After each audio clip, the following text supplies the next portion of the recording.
Hello students. तो आज मैं आपके सामने में विवेकानंद जी की किताब का 9th चैप्टर लेकर के आ रहा हूँ। किताब का नाम है सफलता का सोपान।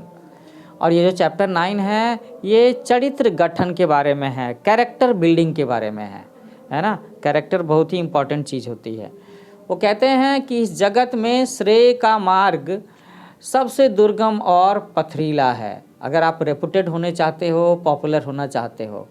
आश्चर्य की बात है कि इतने लोग सफलता प्राप्त करते हैं, कितने लोग असफल होते हैं, यह आश्चर्य नहीं।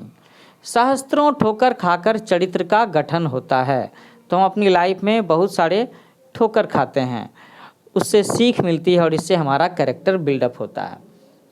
केवल सत्कार्य करते रहो, सर्वदा पवित्र चिंतन करो। असत संस्कार रोकने का बस यही एक उपाय है। ऐसा कभी मत कहो कि अमुक के उद्धार की कोई आशा नहीं है। क्यों?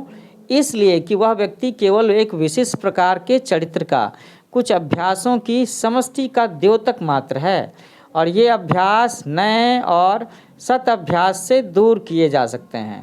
चरित्र बस पुनः पुनः अभ्यास की समष्टि मात्र है, और इस प्रकार का पुनः पुनः अभ्यास ही चरित्र का सुधार कर सकता है।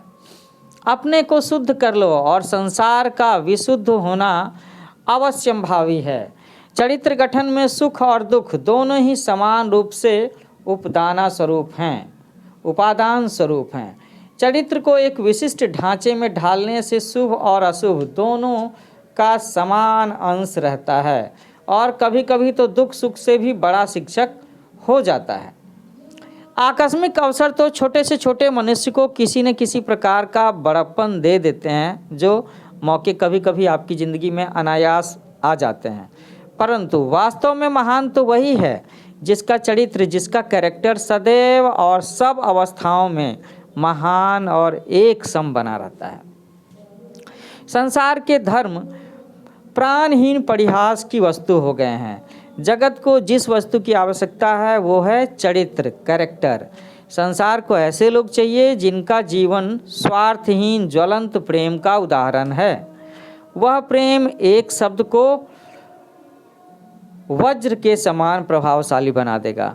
चरित्र ही कठिनाइयों की संगीन दीवारें तोड़कर अपना रास्ता बना सकता है।